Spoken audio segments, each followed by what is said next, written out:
No jest 7:35, ale to już przesuniętego czasu, czyli poprzedniego 8:35. Tutaj całą noc praktycznie deszcz padał, teraz też popaduje.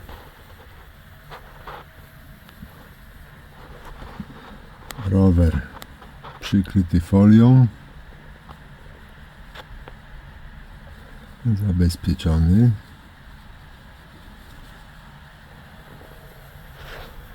A tutaj namiot dzielnie stawia opór wiatrowi, dosyć silnemu.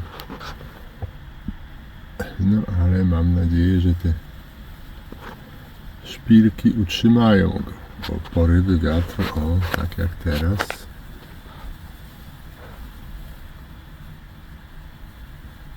są duże. No ale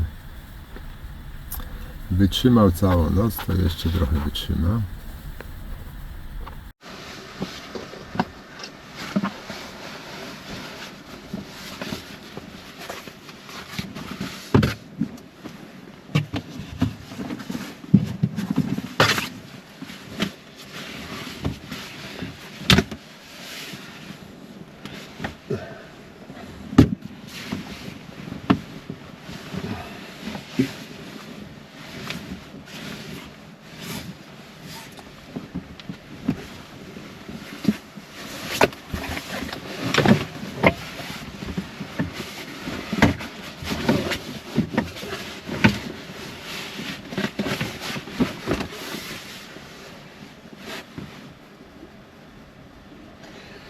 To miejsce jest fajne, ale mocno uczęszczane. Tutaj przed chwilą jakiś gościu przyjechał z autem i holował tą łódkę i chciał, żeby ten namiot zlikwidować, bo chciał tu wjechać.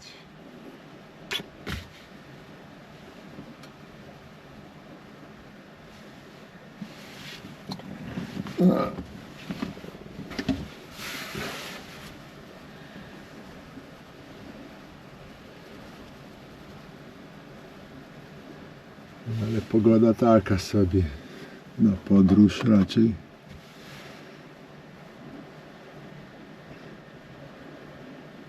Chłodno jest cały czas. Jest niecałe 8 stopni.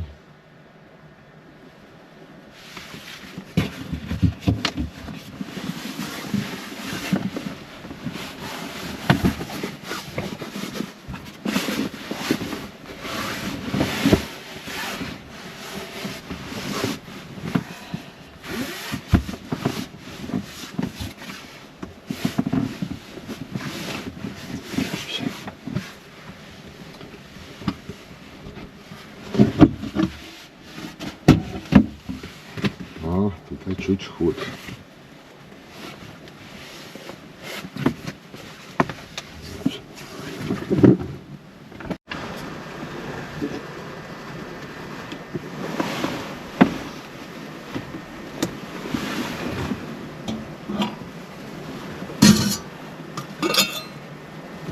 Tu mam jeszcze herbatkę.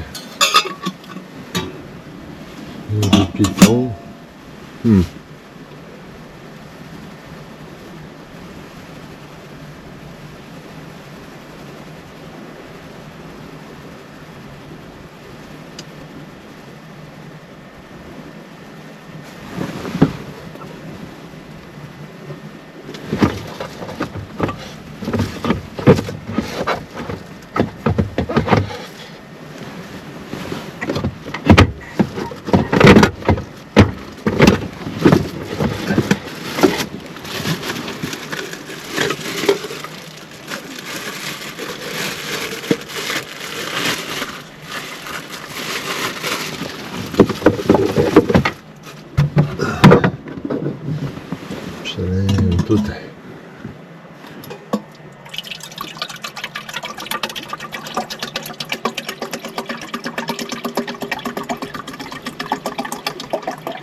No to dużo picia.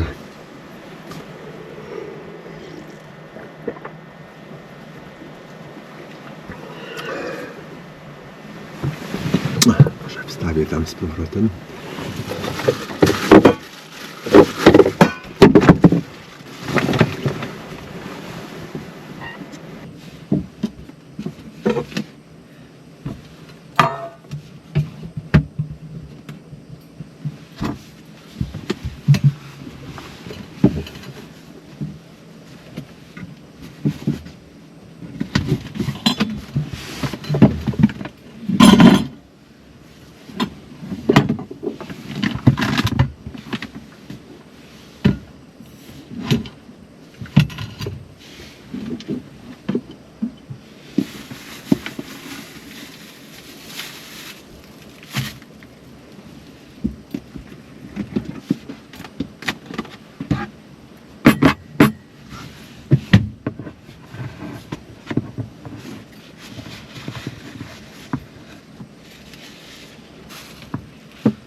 Rzucę, żeby nie popękały.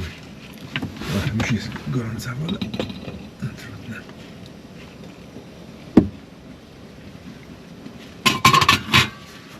Zapomniałem wcześniej zrobić. No cóż.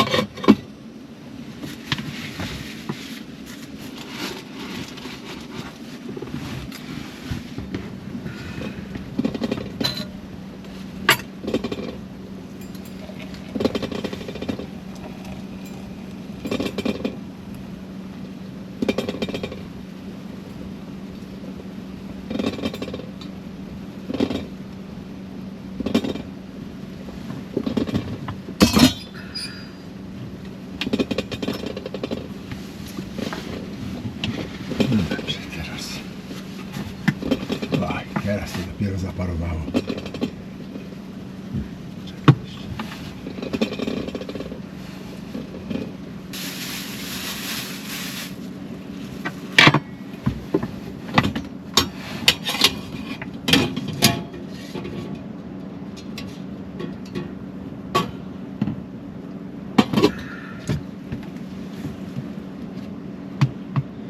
No i teraz tak na gorąco będę obierał.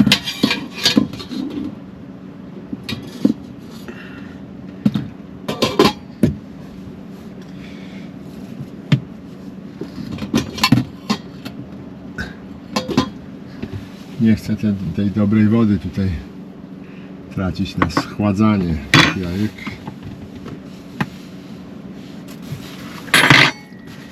Będę musiał wybrać i tak.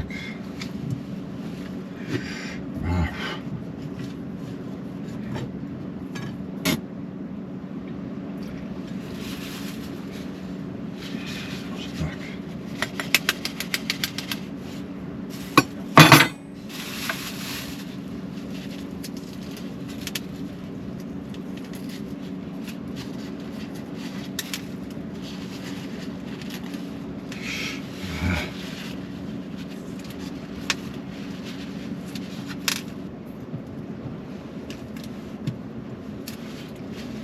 Udało się.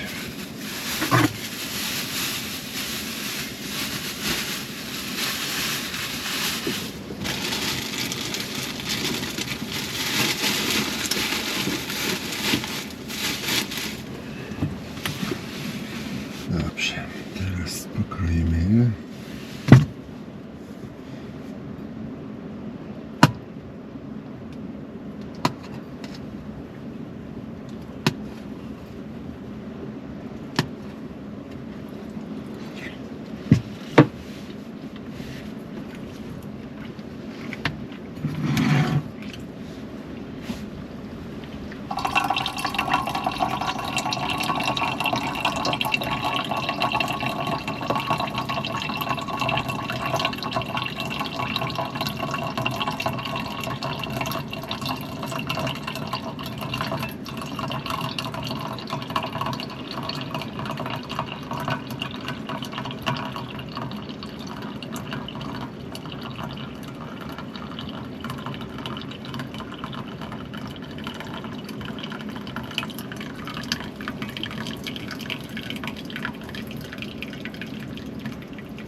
Aha, właśnie.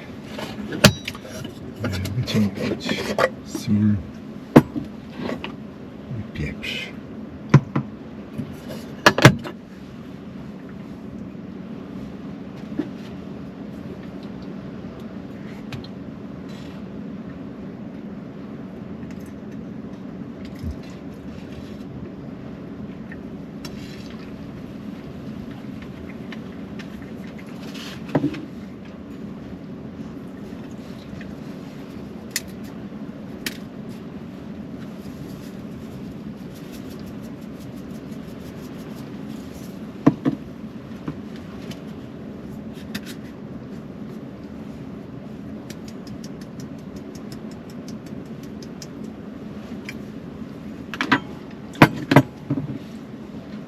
Spróbujmy tego delicjum.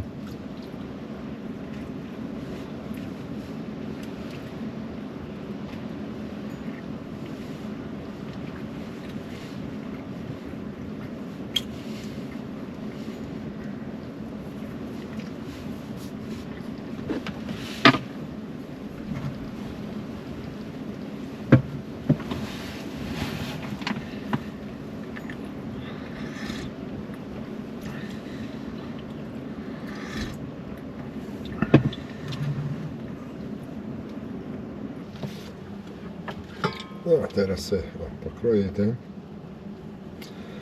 to jajeczko.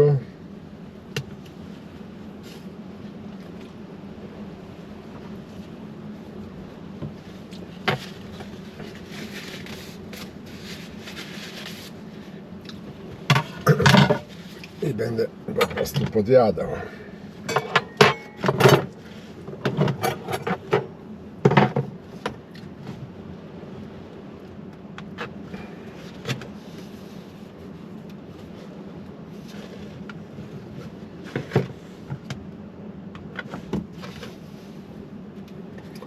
No masło już się ładnie podtopiło, znaczy zmiękło. Stopić się nie stopiło.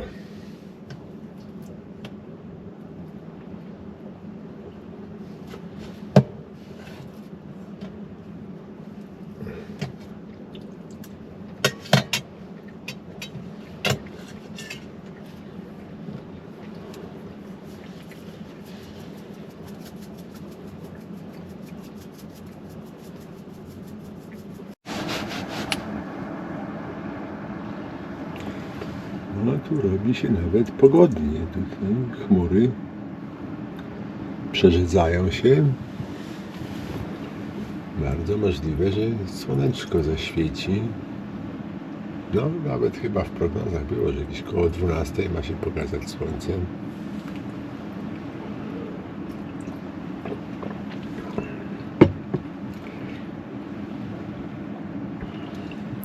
No tak, dopijając kawę, myślę, że będzie można coś powiedzieć o morskich przeżyciach. No właśnie tutaj te dwie poprzednie opowieści były o kotwicach i jakoś tak nasuwają mi się następne o kotwicach. Także jakiś taki temat mi tak, że tak powiem, prześladuje mnie te kotwice. Właśnie kiedyś miałem okazję pracować na statku szwedzkiego armatora. Zimą pływaliśmy po Bałtyku i zwoziliśmy pelet drewniany do takiej ciepłowni w dzielnicy Sztokholmu, Hasselby. No ale wiadomo, że już wiosną, taką późniejszą wiosną, no bo tam w Sztokholmie ta wiosna trochę później przychodzi, zapotrzebowanie na to ciepło z tej ciepłowni raczej maleje, więc mniej statków potrzeba do obsługi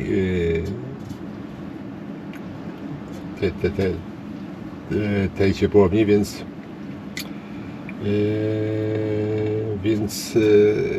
nas, że tak powiem, zwolniono na czas letni i załadowaliśmy, ja nie pamiętam co, ale też chyba w Szwecji coś załadowaliśmy do Hiszpanii. Chyba zboże jakieś, tak, zboże. Tutaj w Szwecji sporo owsa się uprawia. Wydaje mi się, że to mógł być owiec.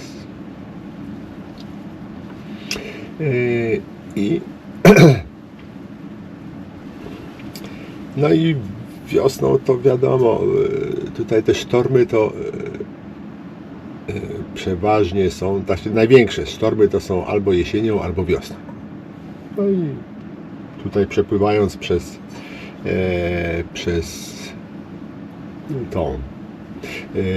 Morze Północne, oczywiście napotkaliśmy sztorm, bo tam na Morzu Północnym to w zasadzie tylko spokojnie jest tylko w lipcu i sierpniu. Kiedyś tam 2 lata pracowałem na statku kontenerowym, pływając non-stop po północnym, to tylko lipiec, sierpień było w miarę spokojnie. A tak już od września już tylko duża fala albo bardzo duża. Innej opcji nie było.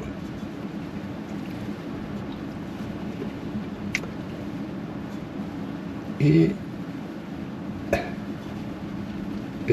tam jeszcze wcześniej ja tam byłem pierwszym oficerem i zwracałem uwagę kapitanowi, że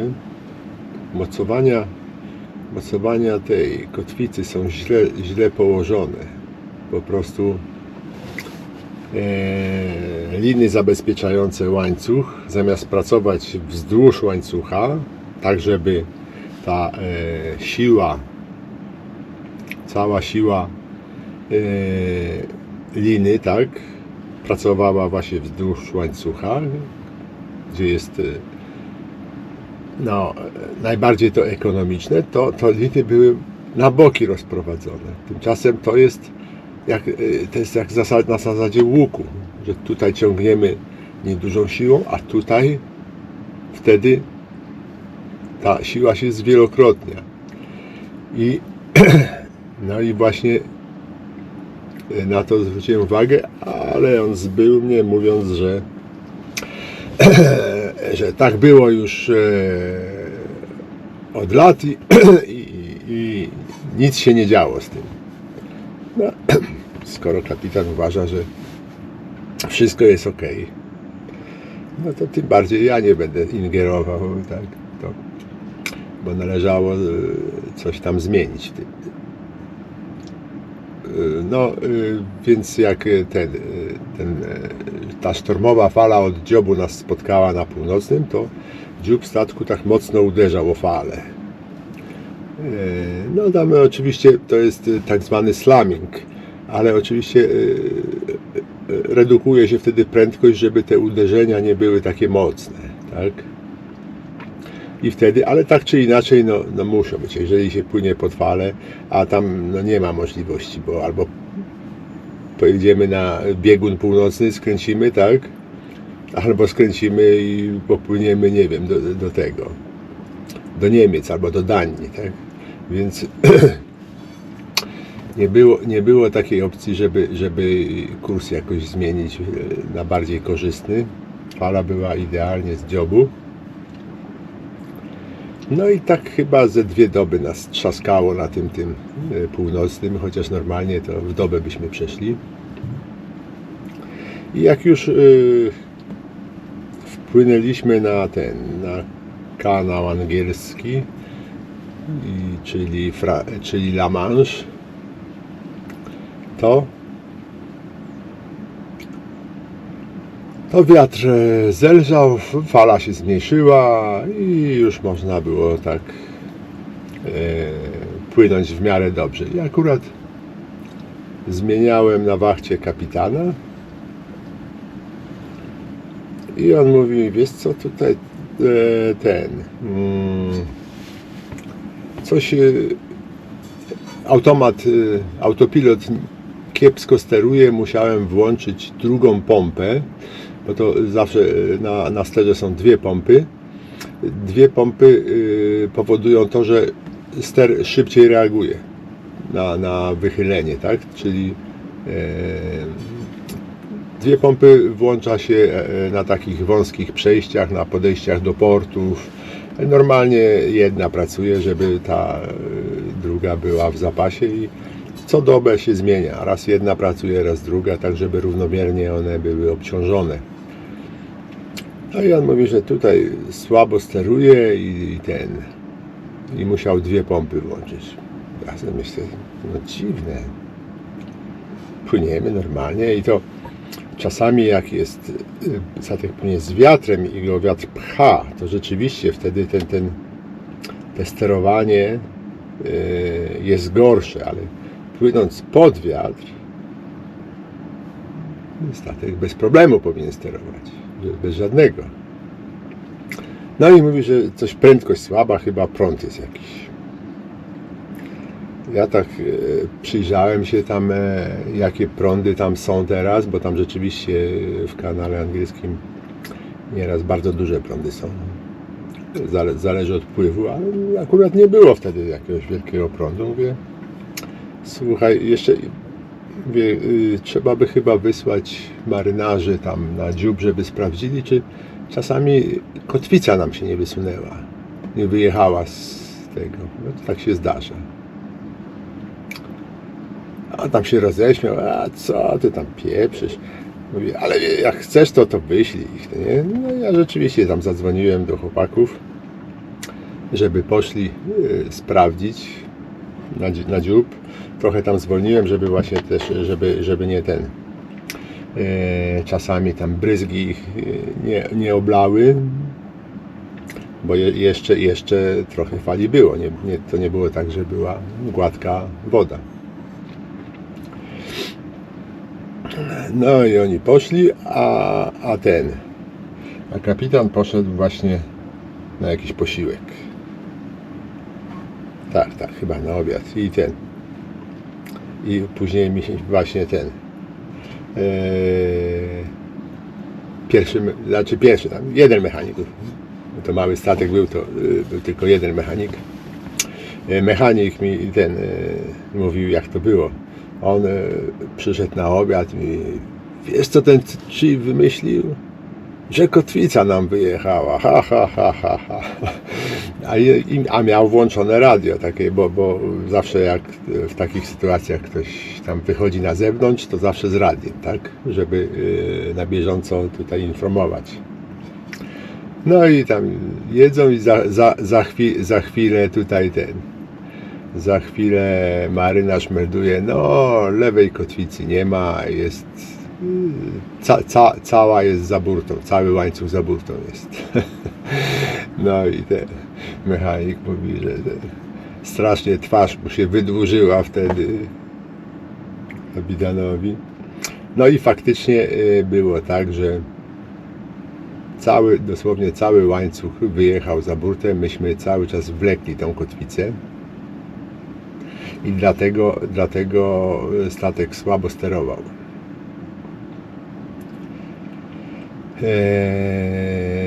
Niestety nie można było wyciągnąć jej, bo oprócz tego, że ta kotwica wyjechała z całym łańcuchem, to jeszcze zepsuł się silnik od tej windy. Po prostu nie działa, a próbowaliśmy różnych cudów. Nie poszło. No i tak z tą kotwicą płynęliśmy tak dalej od brzegów. Zrobiliśmy sobie rutę taką bardziej okrążającą te płytkie miejsca i dopłynęliśmy na redę tego hiszpańskiego portu i tam przywieźli nam nowy ten silnik do tej windy kotwicznej i po wymianie podnieśliśmy kotwicę i weszliśmy do portu. Ale żeby przybliżyć sylwetkę tego kapitana, to jeszcze powiem jedną rzecz. On tam był dłużej ode mnie na tym statku i dlatego taki był trochę zadufany w sobie. I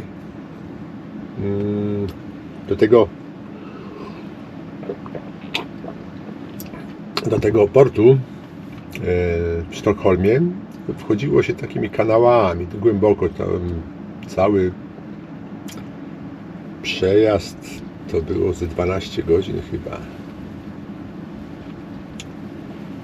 z pilotem, ale i oczywiście tam pilotaż był obowiązkowy, ale można, załoga mogła sobie wyrobić tak zwane zwolnienie pilotowe od wejścia w morze do takiej śluzy, przez którą się przechodzi. Dalej już tylko mógł pilot szwedzki robić. No i ten kapitan, będąc tam dłużej, wyrobił sobie takie właśnie zwolnienie pilotowe. I wyobraźcie sobie, że to oczywiście zimą było, bo tam się zimą bywało, dużo lodu. No bo to Sztokholm to na północ, to tam zawsze jest lód zimą. Więc ja poszedłem spać po wyjściu. No i jak się płynie w lodzie, to tym statkiem tak szarpie, bo te uderzenia w lód są. I tak cały czas to się odczuwa. Ale tak przez sen poczułem, że nagle takie te szarpnięcia mocniejsze są, takie mocne. Pomyślałem sobie, czasami takie jest, jak się przechodzi tak przez taki zwał lodowy, tak? Bo to nieraz się tam spiętrza lód w jednym miejscu, ale to nie był zwał lodowy. Nie. Po prostu weszliśmy na brzeg. Wpłynęliśmy na brzeg. I co ciekawe, marynarze oczywiście zameldowali mi, że jak obudził wszystkich, tak? Ale marynarze pierwsi byli nam na pokładzie, ja trochę później, to on z mostka wyrzucił za burtę butelkę wódki i kieliszek. Butelka rozbiła się na lodzie, ale kieliszek na pokładzie. Także pierwsze co zrobił, kiedy pierwszy raz szedł bez pilota, tak? Pierwszy raz. Taki był zadufany w sobie, że uważał, że może się przy okazji napić gorzałki i przeprowadzić statek. No ale nie udało mi się. Oczywiście od razu te uprawnienia stracił pilotowe. No bo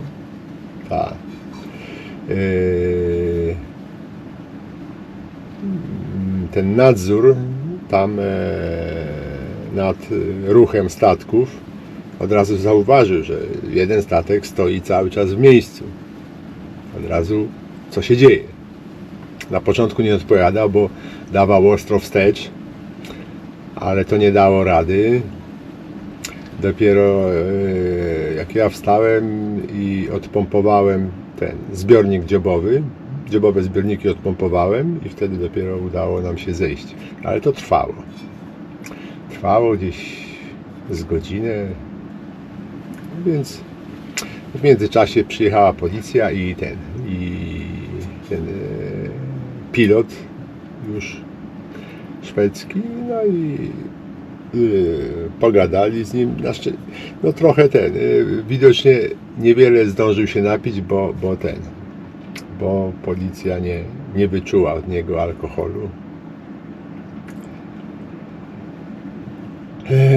I w takich wypadkach, gdzie statek w jakikolwiek sposób dotknie dna, to jest obowiązkowy przegląd kadłuba i kadłuba z zewnątrz i zbiorników tych wewnątrz. Także poszliśmy od razu do takiej kei niedalekiej i tam nurek oglądał z zewnątrz. Tutaj się trzeba było osuszyć te zbiorniki przednie, tam obejrzano. Na szczęście tylko były zadrapania kadłuba, nie było tam jakieś straszne.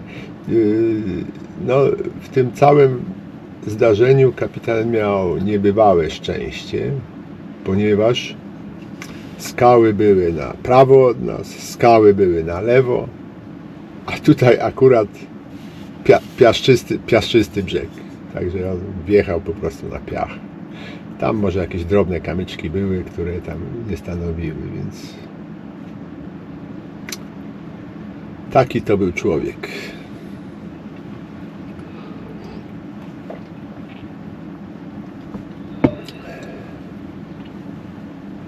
To w sumie w zasadzie dzisiaj powinienem sobie zaliczyć 2 morskie opowieści.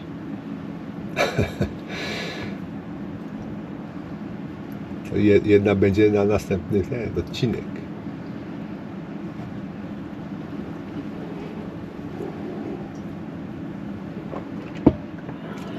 No i słoneczko jest pięknie. No to rzeczywiście zaraz biorę się za pranie.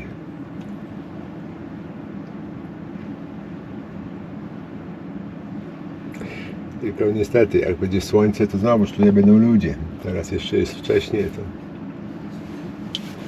to niedziela, to albo dopiero jedzą śniadanie.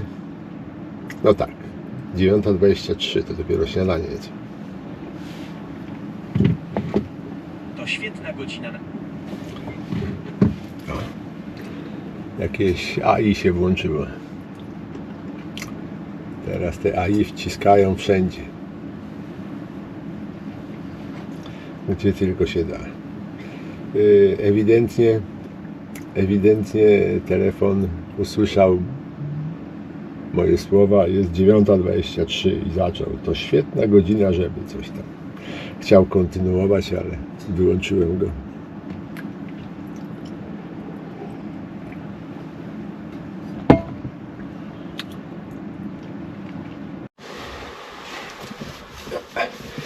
Ubieram się. Idę prać w końcu.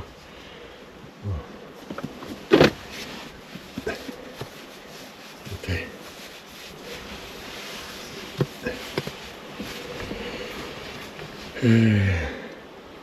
Miło się siedzi w środku, bo wiatr jest zimny. Zimno jest na zewnątrz. 8 stopni gdzieś, no nawet niecałe 8. No ale trzeba w końcu uprać to. Aczkolwiek nie, upiorę dzisiaj. Nie będę zostawiał na jakieś następne dni, bo następny dniach może być jeszcze gorzej.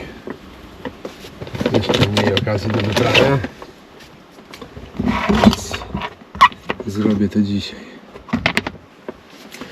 Skoro, że tak powiem, dzień wolny jest, to Ubiorę się ciepło. Tutaj są te.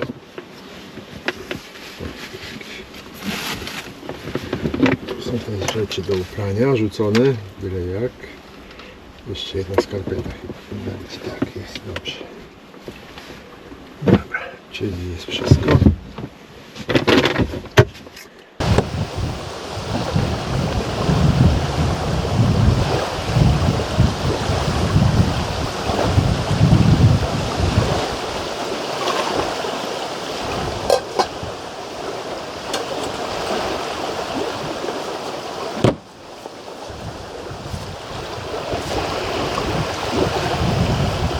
Chowam się za przyczepą, bo wiatr jest bardzo mocny. Nie daje tutaj spokoju.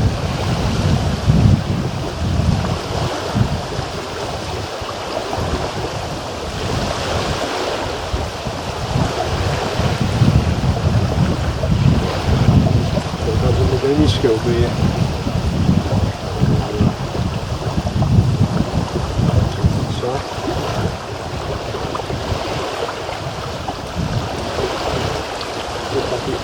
Ale ciepłej wody wypiorę, a już wypłuczę w zimno.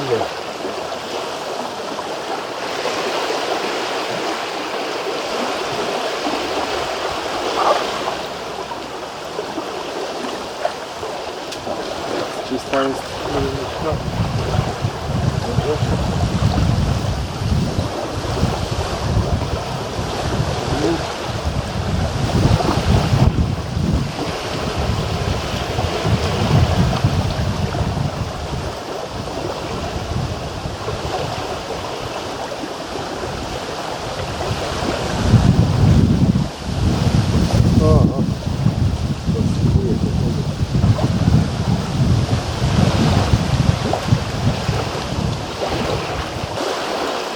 Na spłukanie w zimnej wodzie.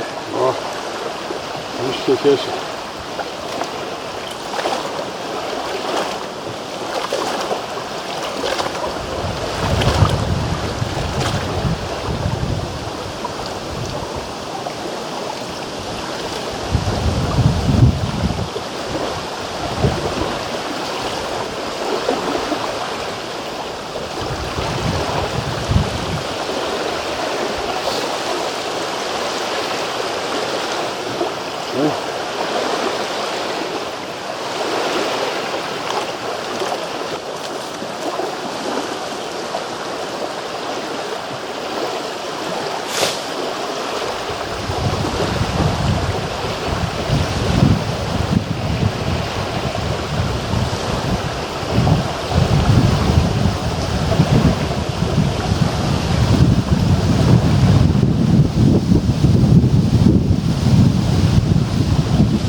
Jeszcze mocniej.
No, zaliczyłem ten punkt programu.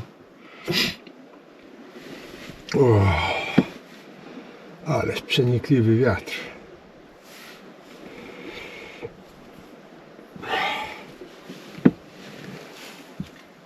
Dobrze.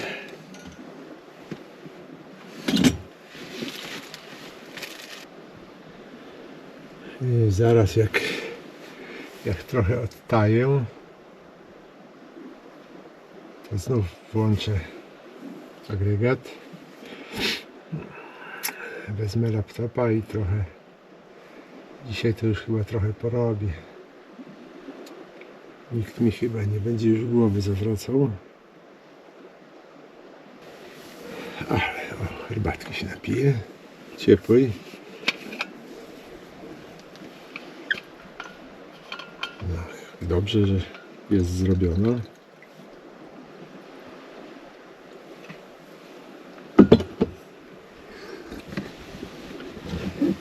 No, bardzo dobra.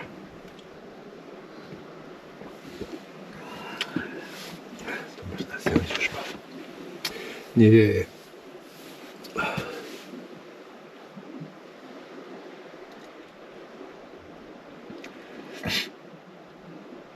No, ale myślę, że dzięki brzydkiej pogodzie mniej będzie wizyt tutaj.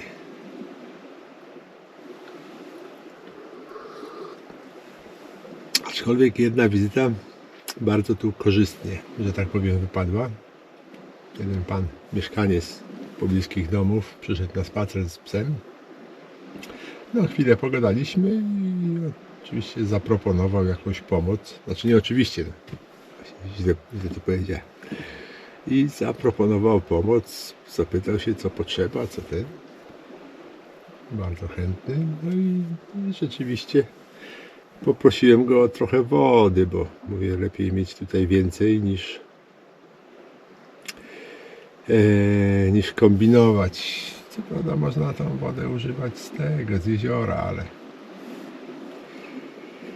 taka jest bezpieczniejsza. Trudno powiedzieć. Teraz raczej czysta jest w jeziorze, bo to latem się rozwijają jakieś tam bakterie, ale teraz już raczej nie. No ale mam tutaj teraz sporo wody, więc nie ma problemu, żeby sobie tutaj, żeby szaleć z nią.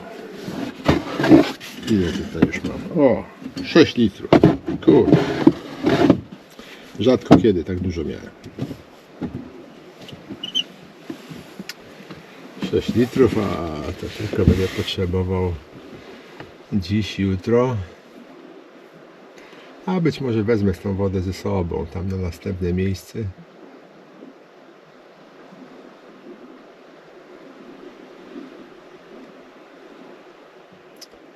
A może i nie, może wyleję. Chodzi o to, żeby nie brać dużo bagażu. Jak najmniej, bo teraz jutro będę jechał obok delikatesów Krzyś i tam muszę nabyć prowiantu trochę. Znaczy w zasadzie tylko na obiad. Na 2 obiady.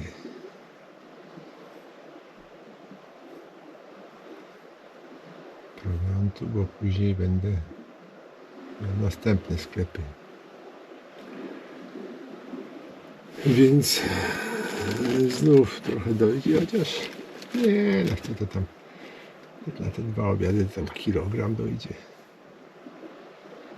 Nie, chyba zostawię tą wodę, żeby mieć właśnie na następne te postoje.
agregat włączony. To teraz ładujemy, co się da. Tutaj owocki jakieś zjem. Teraz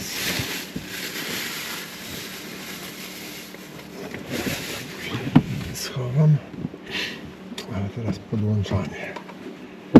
podłączanie sprzętu tutaj, ok.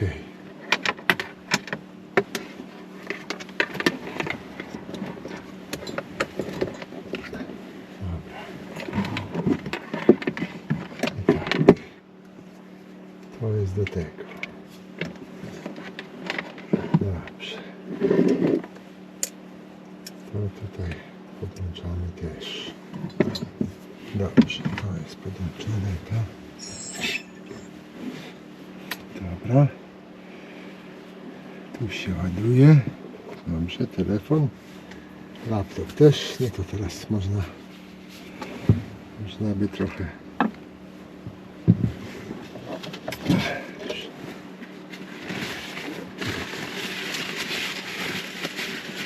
można by jakieś owoce.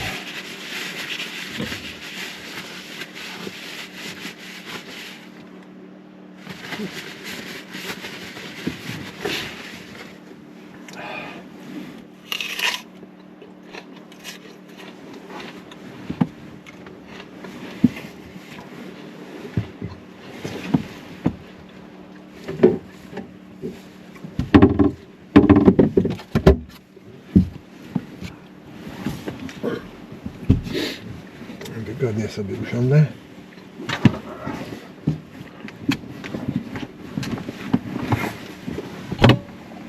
O! To się dopiero niespodzianka. Jeszcze trochę, a wylądowałbym na zewnątrz. O.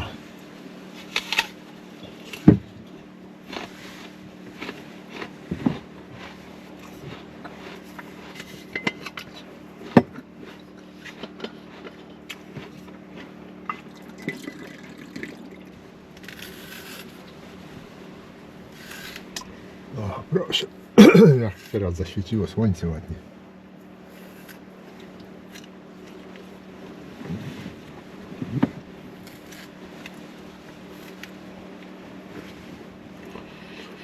No ale wieczorem od 19:20 znowu deszcz i całą noc.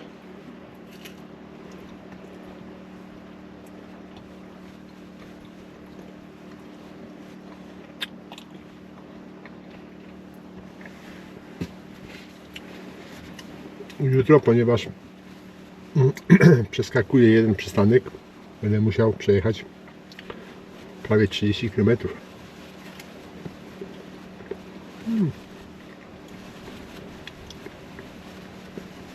Oczywiście to żaden problem, bo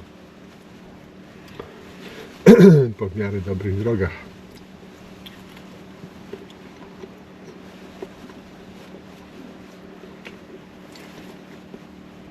Tu początkowo kawałek będzie kiepski, później tam jeszcze będę miał też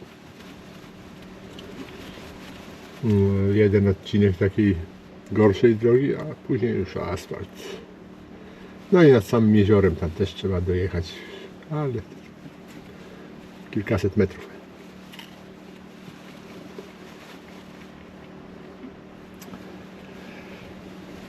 No, myślę, że przynajmniej majtki będą suche po tych paru godzinach na wietrze.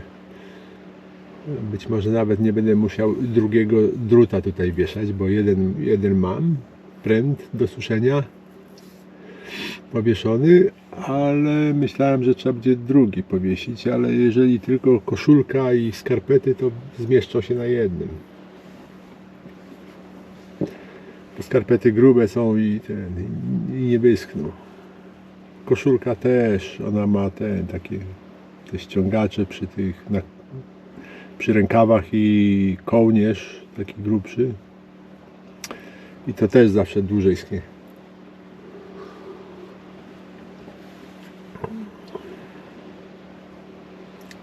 ale do jutra na pewno będzie suche. Tutaj się ciepło jestem ubrany, bo dzielnie wstrzymuje się przed uruchomieniem tego ogrzewania. Jest 17 stopni cały czas. Ale tutaj siedzę w tym bez rękawniku, a stopy wsadziłem w śpiwór. Dzięki temu jest w miarę ciepło.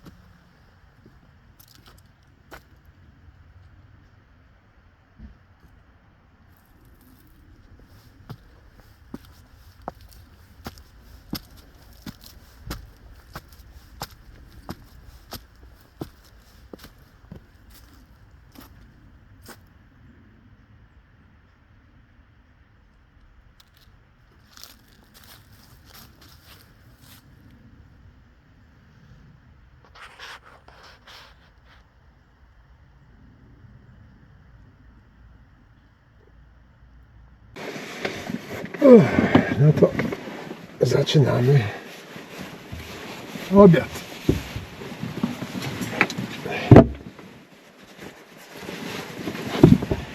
Rozbiorę się.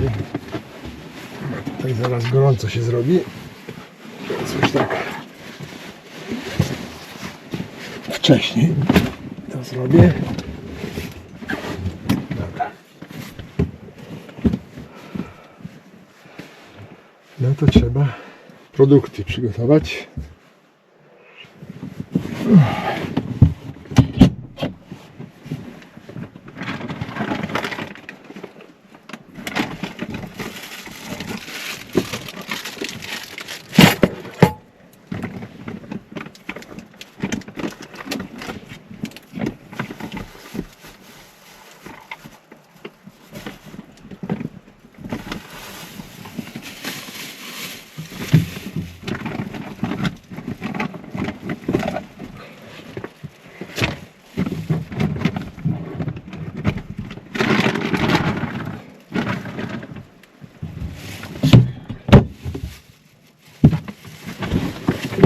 Znalazła się i cebula.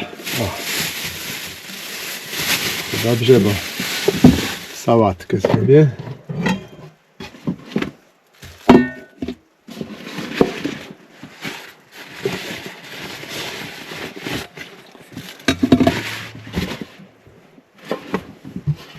No ale chyba trzeba światełko zapalić, bo coś tak słabo z tym światłem.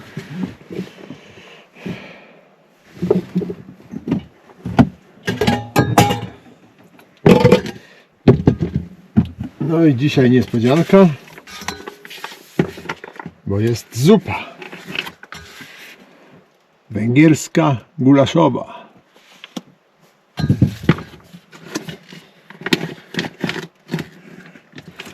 Pierwszy raz tutaj zupę jem. Znaczy jeszcze nie jem, ale będę jadł.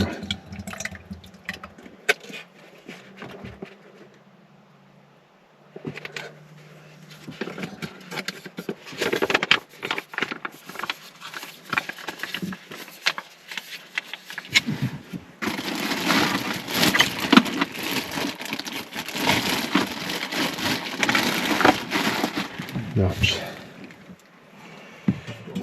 Czajnik chyba trzeba na razie gdzieś wystawić, bo mi nie przeszkadzał tylko.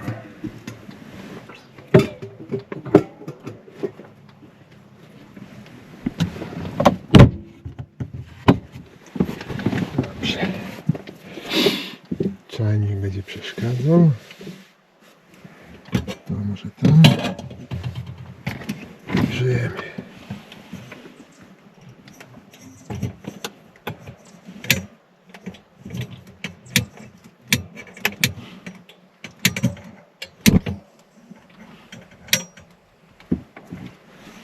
się pali, dobrze. Dobra. A patelnię też trzeba, bo przecież te ziemniaczki muszę odgrzać.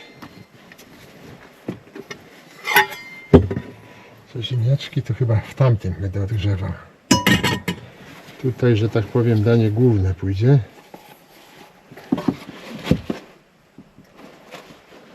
Na patelnię. Można.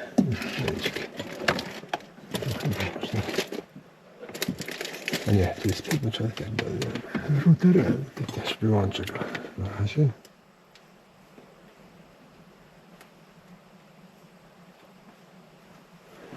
Na razie nie jest mi potrzebny.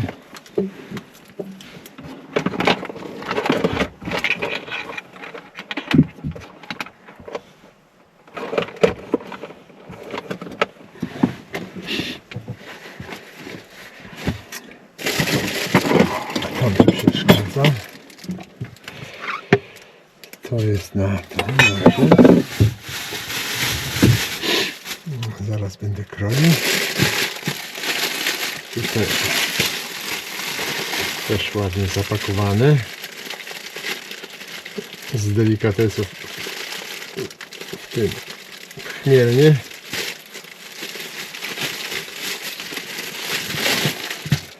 Torebka się przyda na śmieci.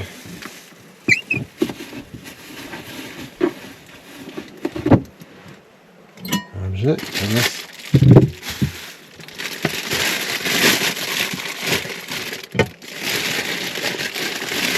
tutaj mamy takie szaszłyczki. No, trochę sparciały już.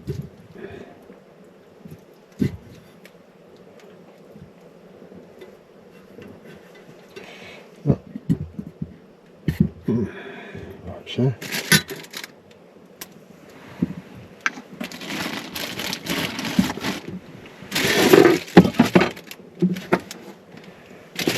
Niestety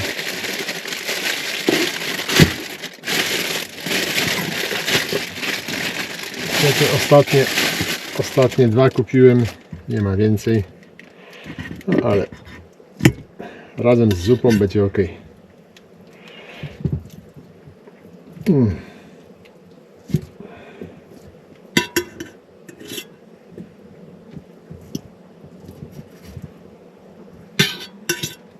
No, nawet jest tego trochę.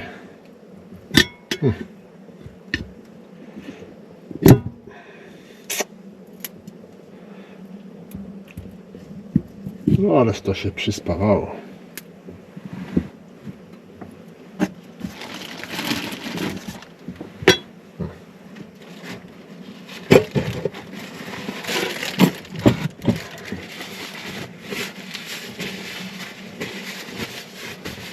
Dobrze. Tu jeszcze może potraktuję trochę to oliwką,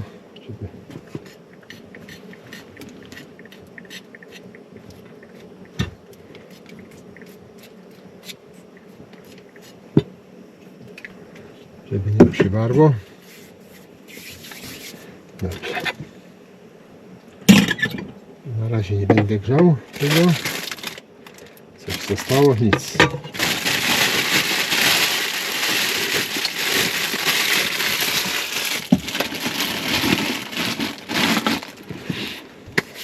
No i teraz te warzywka jakieś. Tu jest warzywko jedno.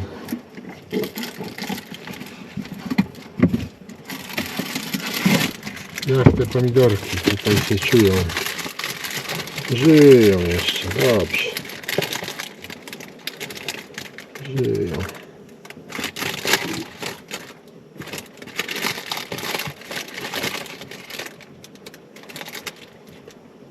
O, 4 wystarczą.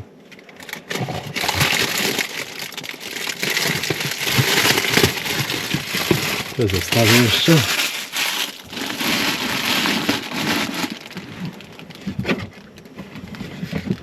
Jeszcze papryka, jedna, druga.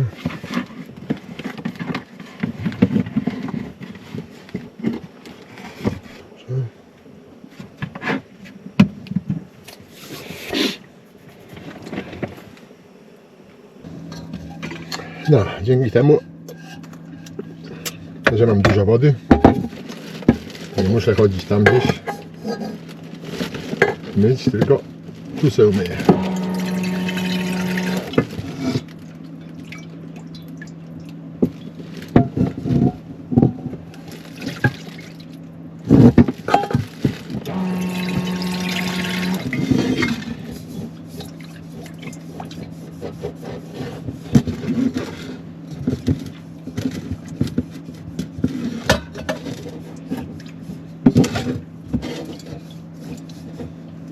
Dobrze.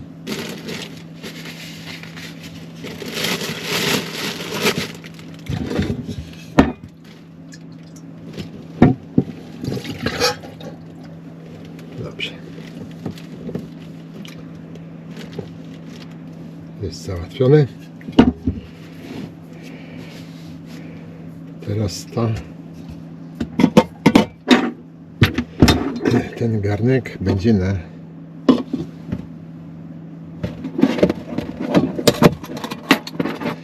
ziemniaczki.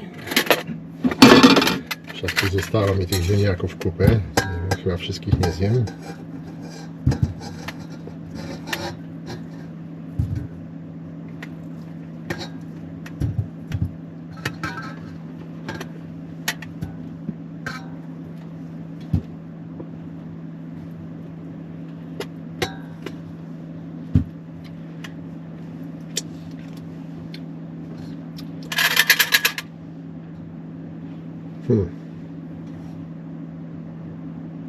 No nie jest wszystkiego. Będę się futrował ziemniakami.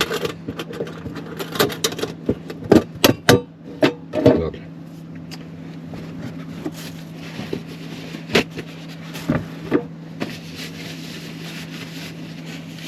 Tak, idzie z powrotem. Na zewnątrz.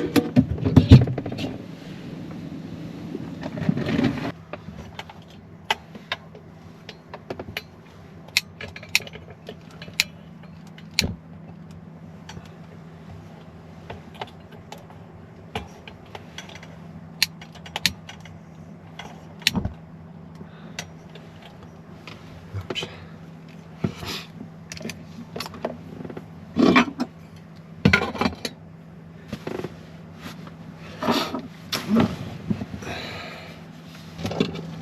A ja tu dalej będę kroił różne rzeczy na tą sałatkę.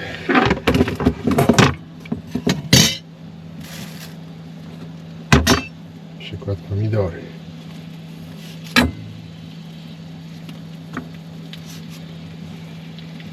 Ćwiartki.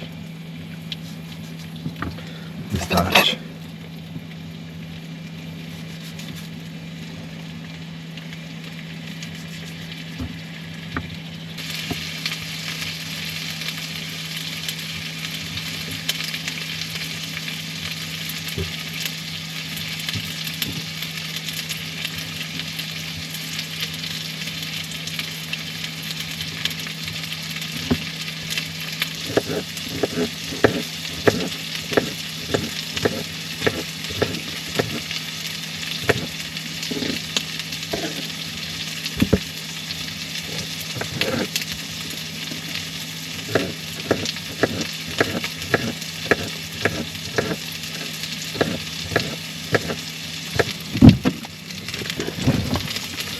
Jak zwykle trzeba dorzucić fety, bo bez fety i tego oleju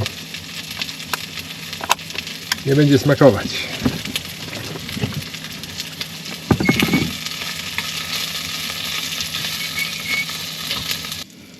No, myślę, że tu już co miało obcieknąć, to obciekło, tylko jeszcze przyprawy trochę wygarnę. Bo przyprawy są wartościowe. Wartościowe smakowo. No, tylko wymieszać to. Więcej oliwki.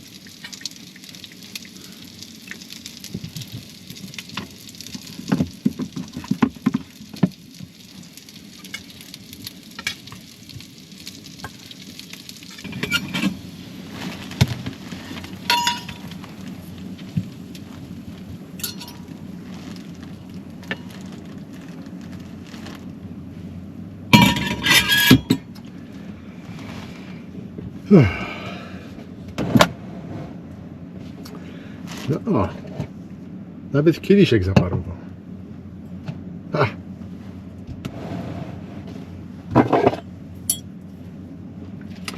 No całkiem nieźle ten obiad wygląda, muszę przyznać. Całkiem nieźle.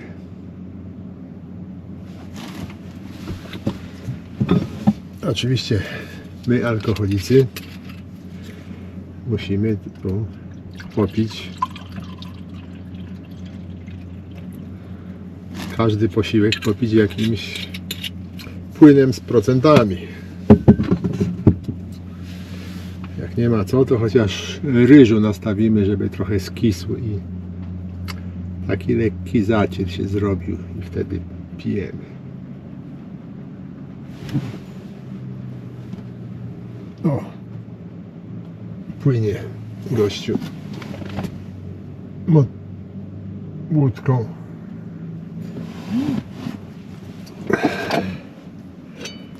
Który tutaj przyjechał na ryby. Ciekaw jestem, czy coś złowił.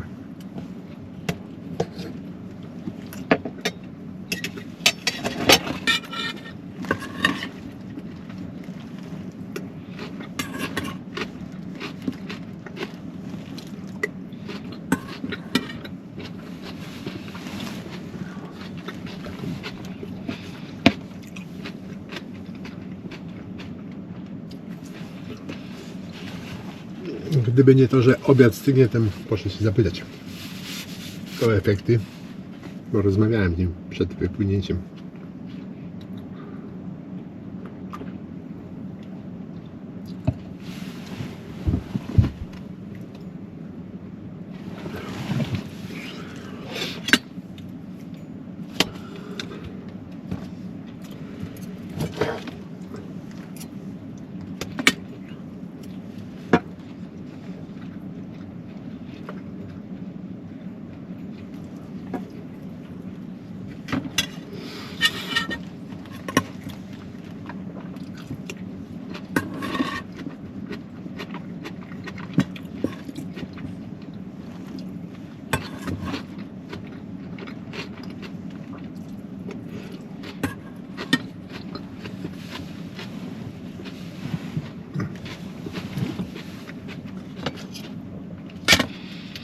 No nie widzę, żeby jakieś ryby wynosił z łodzi.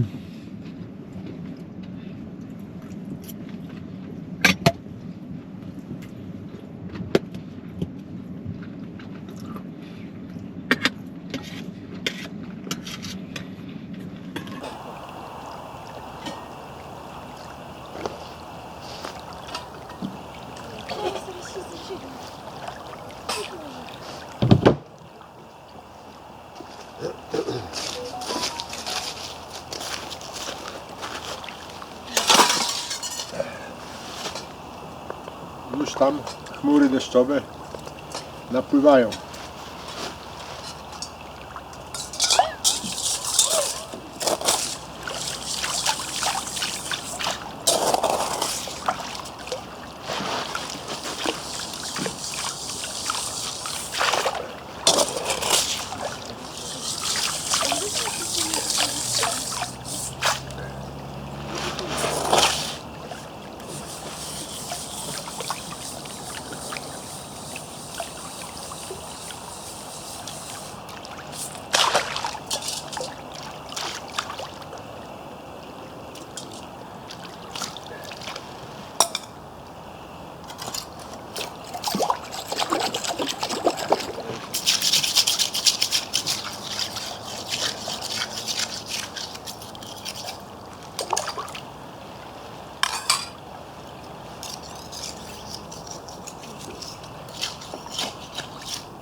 patelnię to trzeba od razu smarować olejem, bo inaczej to zaczyna rdzewieć po takich myciu.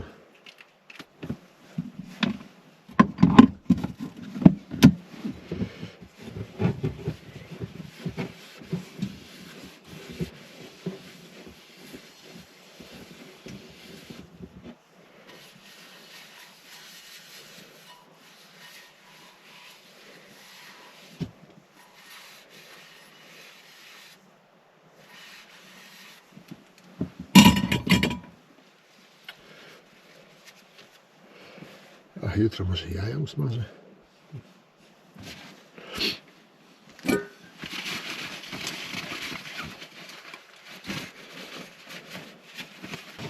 Jednak zaufałem prognozie, która mówi, że nie będzie padać. Chmury napływają, rzeczywiście fatalne, ale prognoza mówi, że raczej padać nie będzie.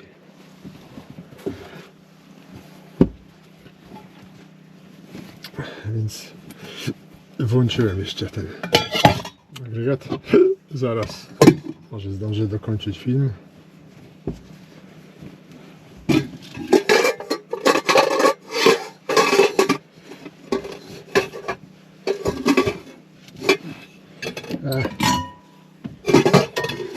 Zwinę ten papierek. Jutro nie będzie jajecznic. Zjem coś innego.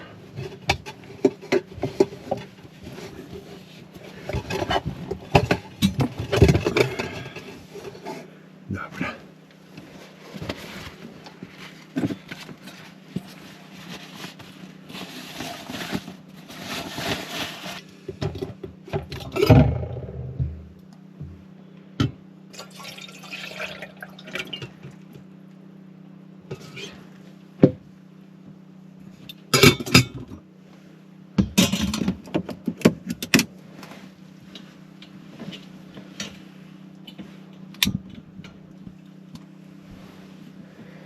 A przy okazji podgrzeję tu atmosferę. No. Na zewnątrz robi się chłodno.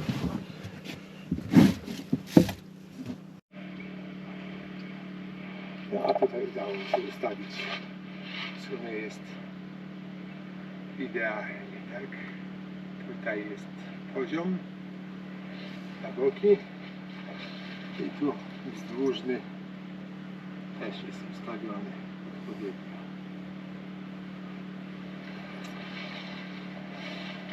Tak, że tu gdzieś przy drzewie będzie stał rower. O kurde, nie, tylko nie może być.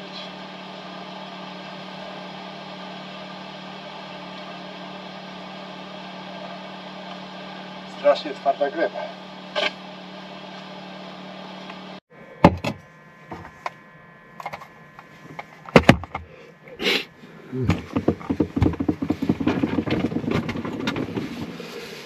No, temperatura strasznie leci na dół ostro. Niebo pogodne jest. Już jest poniżej 5 stopni. W środku temperatura spadła do 17, więc włożyłem tam palnik spirytusowy i coś tam zaczyna grzać. No, ale trzeba zrobić herbatę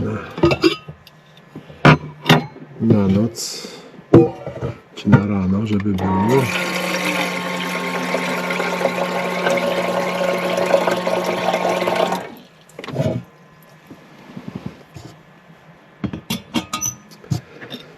Dodatkowo ogrzeję trochę. A, dobrze, na tym paniku, tak.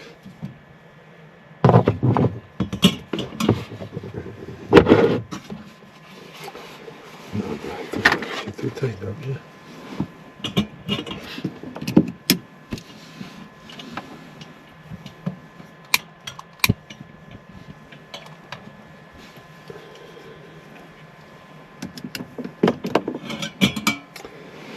Niebo pogodne jest, więc będzie chłodna noc. Ciekawe, miało się teraz zachmurzyć. No właśnie, zobaczymy jak tutaj się zmieniła, bo ta prognoza widzę się zmienia. Miało o 20 padać. Jest 20. No, teraz na 21 zapowiadają pogody, ale, ale już nie przez całą noc ma padać, tylko o 21. Tam trudno powiedzieć jak długo. O, ale w nocy tak będzie padać, później się trochę ociepli. Rzeczywiście 4 stopnie na 21, ale to tylko tak do północy. Od północy będzie się ocieplać i deszcz będzie. Deszcz. Do 11. No ale to dobrze. Akurat o 11 to będę chciał stąd wyjechać. No i później od 17 deszcz. Super. Bo do 17 to będę musiał już być, bo to po przesunięciu czasu o 16:30 muszę być na miejscu. No tak, czyli o 11 to dawnego czasu o 12 jadę. No tak, ale 30 km tu trochę będzie zwolnione, tam trochę wolniej.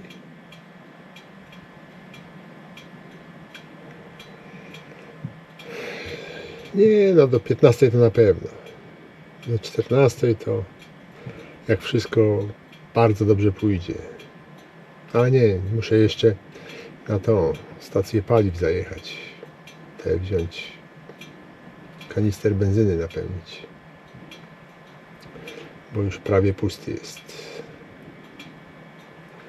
Wlałem do agregatu to co tam spaliłem, także agregat ma na full benzyny i zostało tam mniej niż litr w kanistrze, więc trzeba te 4 litry dopakować i to myślę, że te 4 litry to do ładowania samego roweru to na 6 dni. 5-6 dni.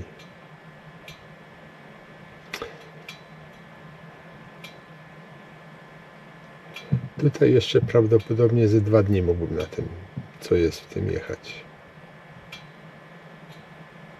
Tym, co mam.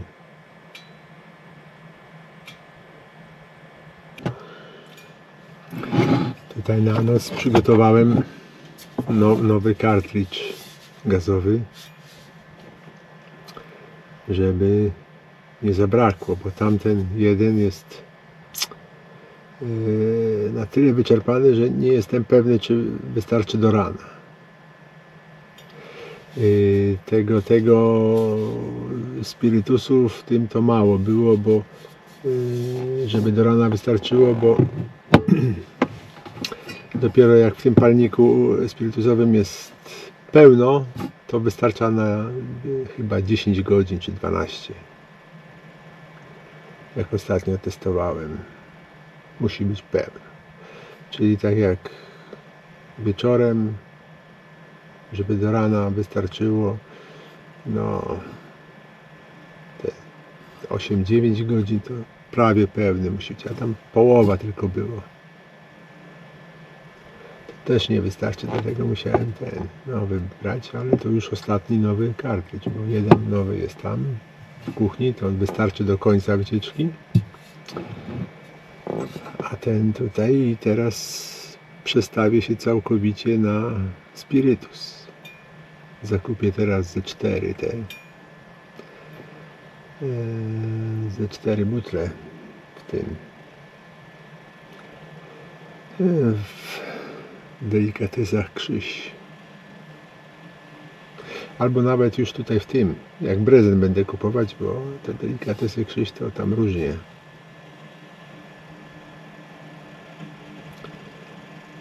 Nie pamiętam, czy tam było jakieś stoisko z chemią gospodarczą, ale na pewno jest właśnie w tym sklepie, gdzie zamierzam kupić ten prezent.